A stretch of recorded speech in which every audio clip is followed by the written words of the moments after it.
Breaking news చూస్తున్నాం. నిజామాబాద్ జిల్లా కేంద్రంలోని పోస్ట్ ఆఫీస్కు మహిళలు క్యూ కట్టారు. మహాలక్ష్మి కింద ప్రభుత్వం 2500 ఇస్తుందన్న వదంతులతో పెద్ద ఎత్తున తరలివచ్చారు. అకౌంట్ ఓపెన్ చేసేందుకు ఎగబడ్డారు. క్యూ లైన్లో గంటల తరబడి ఎదురుచూపులు చూశారు. తీరా మహాలక్ష్మి గురించి ఎలాంటి సమాచారం లేదని పోస్ట్ ఆఫీసు సిబ్బంది తేల్చి చెప్పడంతో మహిళలు నిరాశకు తప్పలేదు. ఉసురుమంటూ ఇంటి బయట మహాలక్ష్మి పేరుతో మోసం చేసినటువంటి రేవంత్ సర్కారుకు ఆడబిడ్డలంతా శాపనార్థాలు పెట్టారు. ప్రజలను నమ్మించి ఓట్లేయించుకున్నటువంటి కాంగ్రెస్ ప్రభుత్వం తమను మోసం చేసిందని మండిపడ్డారు.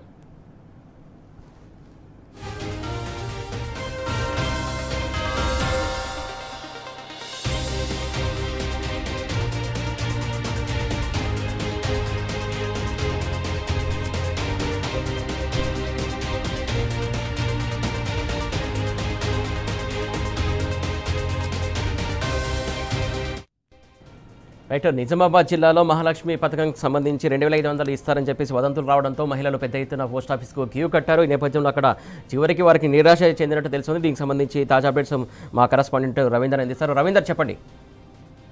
నిజామాబాద్ జిల్లా ప్రధాన పోస్టల్ కార్యాలయం ముందు మహిళలు గత 4 రోజుల నుంచి బారులు కడుతున్నారు.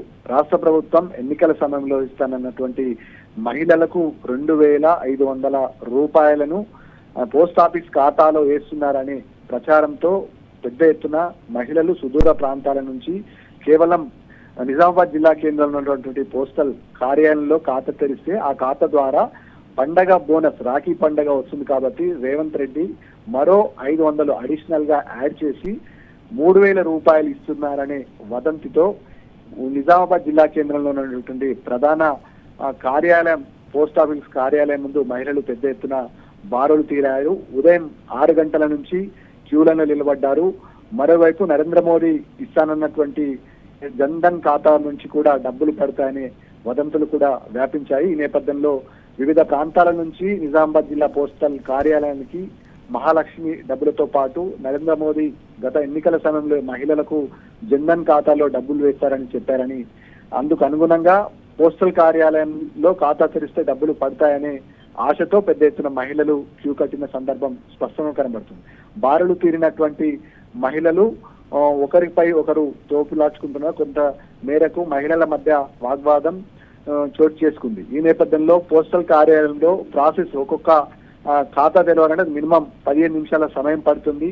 చిన్నపిల్లలతో సహా వృద్ధులు, మహిళలు స్కూల్ మానిపించి పిల్లలను తీసుకొచ్చి క్యూ లైన్ లో పెట్టిన పరిస్థితి కనబడ్డది. ఎన్నికల సమయంలో 2500 రూపాయల మహిళలకు ఇస్తామని చెప్పినటువంటి రేవంత్ సర్కారు అందుకు రాఖీ పౌర్ణం బేస్ చేసుకొని ఆ రోజు డబ్బులు విడుదల చేస్తాయని అంటున్నారు మహిళలు. ఈ నేపథ్యంలో పెద్ద ఎత్తున పోస్టల్ కార్యాలయం ముందు బారులు తీరే సందర్భం స్పష్టంగా కనబడుతుంది. మహిళలకు మనం పలకరించే ప్రయత్నం చేస్తే రేవంత్ రెడ్డి గత ఎన్నికల సమయంలో మహిళల కొరకు 2500 రూపాయలు అధికారం రాగానే ఇస్తానని చెప్పారు. ఇప్పుడు ఆ డబ్బులు పడబోతున్నాయి, ఆ డబ్బులు మేము అందుకుంటామని ఆశతో చెప్తున్న సందర్భం స్పష్టంగా కనబడింది. ఏ మహిళను పలకరించినా అదే విధానం కనబడింది. ఈ నేపథ్యంలో ఎన్నికల సమయంలో ఏదైతే రేవంత్ రెడ్డి మేనిఫెస్టోలో భాగంగా ఈ అంశాన్ని పెట్టడం జరిగింది. అధికారంలోకి వచ్చిన తర్వాత 100 రోజుల్లో 6 గ్యారంటీల పథకంలో భాగంగా ఈ పథకం కూడా ఉంది. 2500 రూపాయలను మహిళలకు, ప్రతి మహిళలు ఎంతమంది ఇంట్లో మహిళలు ఉంటే అందరికీ అందజేస్తామని చెప్పారు. ఈ నేపథ్యంలో మహిళలు ఆ డబ్బుల కోసం ఆశతో ఎదురు చూస్తున్న సందర్భం స్పష్టంగా కనబడుతుంది. ఇక నిజామాబాద్ జిల్లా పోస్టల్ కార్యాలయంలో కూడా అదే ఆశతో సుదూర ప్రాంతాల నుంచి దాదాపు వందలాది మంది మహిళలు, వృద్ధులు, అదేవిధంగా కాలేజ్ వెళ్లే పిల్లలు కూడా క్యూ లైన్ లో కట్టిన సందర్భం స్పష్టంగా కనబడుతుంది.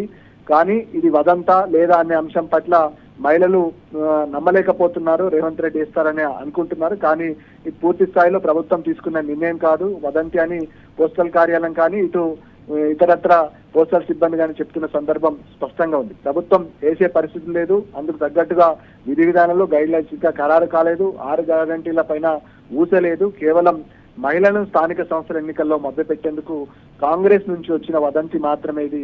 ఇక స్థానిక సంస్థల ఎన్నికల్లో, కార్పొరేషన్ ఎన్నికల్లో మహిళలకు ఈ ఖాతాలు తెరిస్తే మీరు మొన్న తెరిచిన ఖాతాలలో డబ్బులు వేస్తాము, 2500 రూపాయలు వేస్తామని చెప్పి ఓట్లు వేసుకోవడానికి ఇది ఒక ఎన్నికల స్టంట్ గా భావించవచ్చు. అందులో భాగంగానే ప్రచారం చేసి వాళ్ళ మహిళలను క్యూ కట్టి వారిని మరోసారి వంచే ప్రయత్నం రేవంత్ రెడ్డి సర్కార్ చేస్తున్న సందర్భం స్పష్టంగా కనబడుతుంది. మహిళలకు మభ్యపెట్టే విధానం ప్రభుత్వం తప్పించుకునే కార్యక్రమంలో మరొక కార్యక్రమం అని చెప్పవచ్చు. ఇవాళ ఇలాంటి లీక్లు ఇచ్చి మహిళలకు తగువ పెట్టి ఇబ్బందికరమైన సిచ్యువేషన్ నెట్టి రేపటి స్థానిక సంస్థల ఎన్నికలను గట్టెక్కించే ప్రయత్నంలో భాగంలోనే ఇదంతా చేస్తున్నారని విశ్లేషకులు, రాజకీయ వర్గాల నుంచి విమర్శలు ఎదురవుతున్నాయి. ప్రభుత్వం నుంచి కానీ ఇక్కడ ఉన్నటువంటి నిజామాబాద్ జిల్లాకు సంబంధించినటువంటి అధికారుల నుంచి, ముఖ్యంగా ఎమ్మెల్యేల నుంచి ఒక క్లారిటీ రావాల్సిన అవసరం ఉంటుంది. మహిళలు ఇవాళ క్యూ లైన్ లో నిలబడుతున్నారు, వర్షాన్ని సైతం లెక్క చేయకుండా ఇబ్బంది పడుతున్నారు. చిన్న పిల్లలతో సహా వచ్చి